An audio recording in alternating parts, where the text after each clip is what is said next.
Dear students, आज हम बात करेंगे क्लास एव्स की। मतलब आज हम बर्ड्स के बारे में बात करेंगे। बर्ड्स की अगर हम बात करें तो इनके कैरेक्टरिस्टिक फीचर्स की हम सबसे पहले बात करेंगे।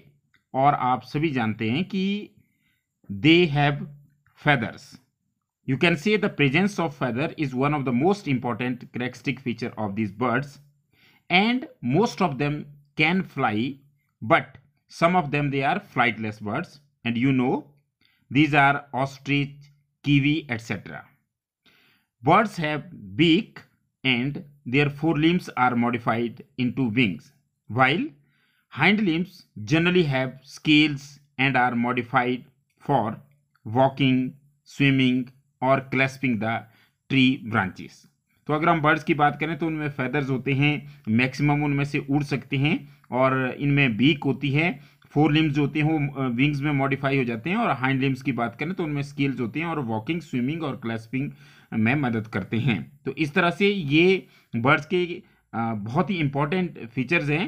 और अगर हम देखें तो कुछ बर्ड्स फ्लाइटलेस होते हैं, जैसे ऑस्ट्रिच और कीवी। और फोर लिम्स की अगर हम बात करें तो आपको पता है टेट्रापोडा में आते हैं, लेकिन जो फोर लिम्स हैं वो मॉडिफाई हो जाते हैं विंग्स में, जबकि जो हाइंड लिम्स हैं, पीछे वाले जो लिम्स हैं, वो वॉकिंग, स्विमिंग या क्लैस्पिंग के लिए मॉडिफाई हो जाते हैं। अगर हम इसके नेक्स्ट फीचर की बात करें तो इनमें जो स्केल्टन होता है वो उसमें बोन्स होती है, और बोन्स भी इनकी कैसी बोन्स होती है, वो हॉलो बोन्स होती है।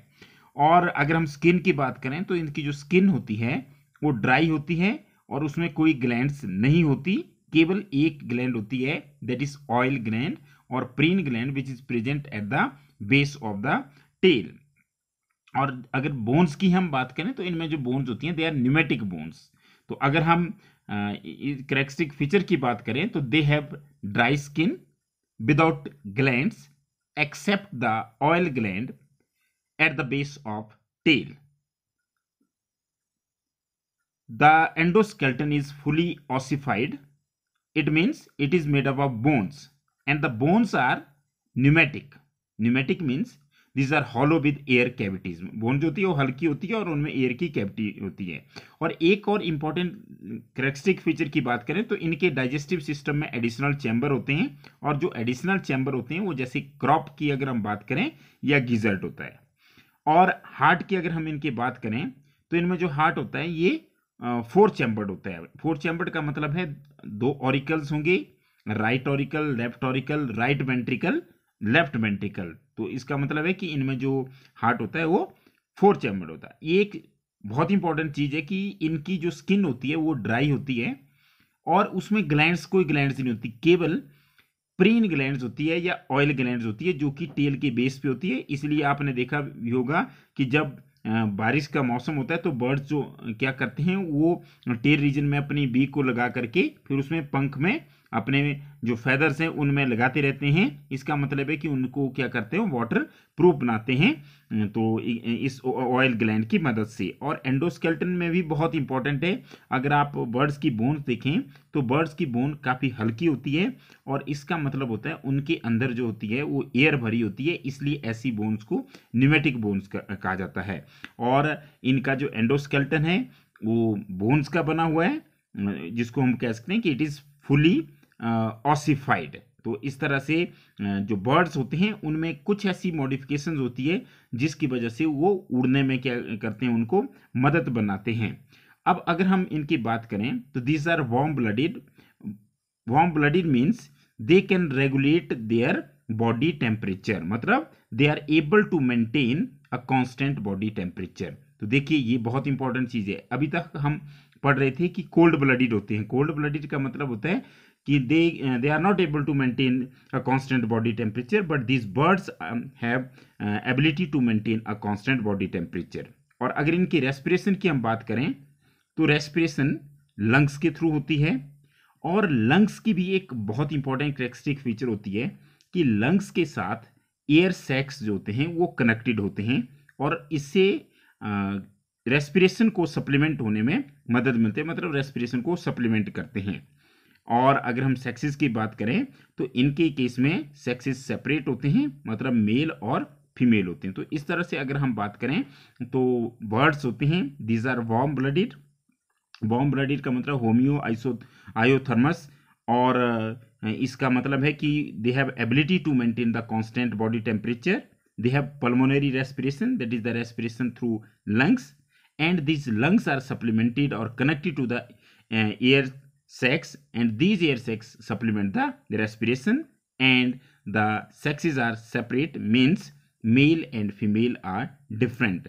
You can say that in case of birds, male and female birds are there, and the fertilization is internal, that is it takes place inside the body of the female, and the birds are oviparous. Oviparous का मतलब होता है कि वो क्या करते हैं, वो एग्स ले करते हैं। और आपने देखा होगा कि बर्ड्स में जो एग्स होते हैं वो सबसे इंपॉर्टेंट कैरेक्टरिस्टिक फीचर्स होती है। और इनकी डेवलपमेंट की अगर हम बात करें तो डेवलपमेंट इनमें कैसी होगी, डायरेक्ट होगी। तो अगर हम कैरेक्टरिस्टिक फीचर की ओर चलें तो आप बोलेंगे कि इनके केस में क्या होती है, the fertilisation is internal, that is internal fertilisation. और इंटरनल फर्टिलाइजेशन का मतलब क्या होता है कि जो फर्टिलाइजेशन होगी दैट इज सिनगेमी या fusion of male and female gametes, वो कहाँ पे होगा, वो फीमेल की बॉडी के अंदर होता है। And these are oviparous. Oviparous means egg laying. ये क्या करते हैं, ये एग्स ले करते हैं। उनका नंबर अलग अलग बर्ड्स में अलग अलग होता है। इसका मतलब है कि they do not give rise to the young ones but they lay eggs. As they have no larva in their development, that's why their development is direct development. Direct development का मतलब होता है कि ऐसी डेवलपमेंट जिसमें कोई larval stage नहीं आती है। अगर आप देखें तो एग्स होते हैं, और एग से कैसे होते हैं, जो बेबी बर्ड्स होते हैं वो बर्ड्स की तरह ही होते हैं बिना किसी लार्वल स्टेज के। ऐसा नहीं होता कि लार्वल स्टेज में मेटामॉर्फोसिस होगी फिर जाकर के बर्ड्स बनेंगे। यहाँ पर बिना किसी लार्वल स्टेज के डेवलपमेंट होती है, और ऐसी डेवलपमेंट को क्या बोला जाता है, डायरेक्ट डेवलपमेंट बोला जाता है। जैसे आपने किया होगा फ्रॉग के केस में, जब हम बात करते थे एम्फीबिया के केस में, तो वहाँ पे जो डेवलपमेंट थी वो इनडायरेक्ट थी। क्यों इनडायरेक्ट थी, क्योंकि वहाँ पर उनके लाइफ साइकिल में लार्वल स्टेज होती है, और आपको पता है कि वहाँ पर जो लार्वा होता है वो टेडपोल लार्वा होता है। तो अगर लाइफ साइकिल में लार्वल स्टेज आती है तो ऐसी डेवलपमेंट को बोलते हैं इनडायरेक्ट डेवलपमेंट।